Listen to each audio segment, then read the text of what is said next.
आप जब भी इतिहास लिखेंगे कुछ ना कुछ तो खास लिखेंगे। चांद सितारे छू ले बेशक इस धरती के पास लिखेंगे। इन परिंदों को मंजिल मिलेगी यकीनन जिनके फैले हुए पर बोलते हैं। और जमाने में जो लोग रहते हैं खामोश, दुनिया में उनके हुनर बोलते हैं। याद रखना हमेशा भाई और बहनों, चिड़ियों के पंजों में कभी बाज नहीं होते और कमजोरों के हाथों में कभी राज नहीं होते। चिड़ियों के पंजों में कभी बाज नहीं होते, कमजोरों के हाथों में कभी राज नहीं होते। जो थक हार के जिंदगी में बैठ जाते हैं उनके पास कुछ भी हो सकता है मगर विजय के ताज नहीं होते। आग लगी मेरे घर में तो लोगों ने कहा अब बचाई क्या है। आग लगी मेरे घर में, लोगों ने कहा अब बचाई क्या है, लेकिन हमें जिंदा देखा तो बोले जलाई क्या है। आपके लिए ये शब्द बोल रही हूं, हम वो नहीं है जो लाइन में लगेंगे। कुछ ऐसा देश समाज राष्ट्र के लिए करो युवा भाइयों कि आपके लिए दुनिया लाइन में लगे। देश नहीं बनेगा केवल भाषण वादे नारों से, और देश नहीं बन सकता मंदिर मस्जिद और गुरुद्वारों से। देश नहीं बन सकता लंबी चौड़ी कोठी कारों से। कोई देश नहीं बनता ऊंची बिल्डिंग महल मीनारों से। देश केवल बनता है अच्छे आचार विचारों से।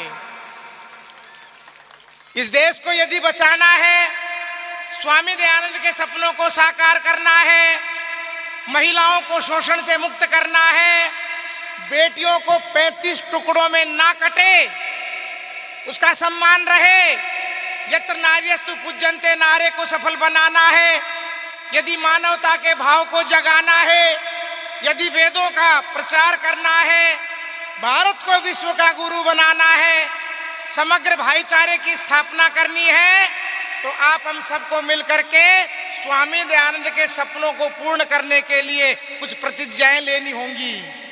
ये कहना बहुत आसान है कि भाई भगत सिंह होना चाहिए, लेकिन कहाँ पैदा होगा बताओ? आसमान से आएगा, धरती से उगेगा? झांसी वाली रानी पैदा होनी चाहिए, लेकिन कहाँ? अपने परिवारों से शुरू करें मेरी बहनों।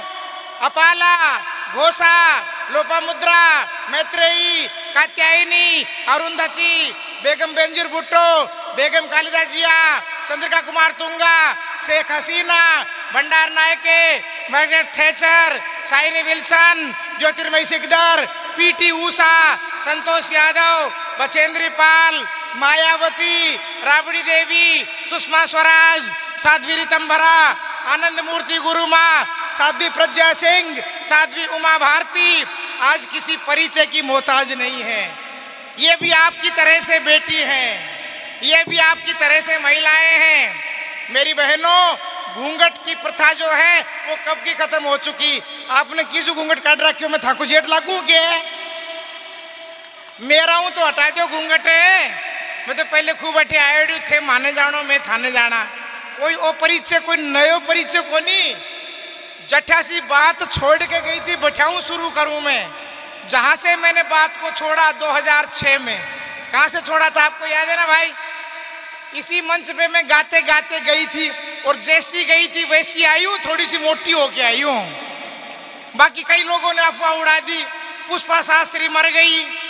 2-4 फोन करके रोने लगे जोधपुर से, बहन जी थाके कहीं हुई हो, थाके कहीं हुई हो। अरे कहीं कोई नहीं हुई हो। बोले हमने सुना है कि आप तो चली गई हो। मैं अब भूत बन के आ गई हूँ क्या? मैं जिंदा हूँ, और मैं जिंदा दिली से जीना जानती हूँ।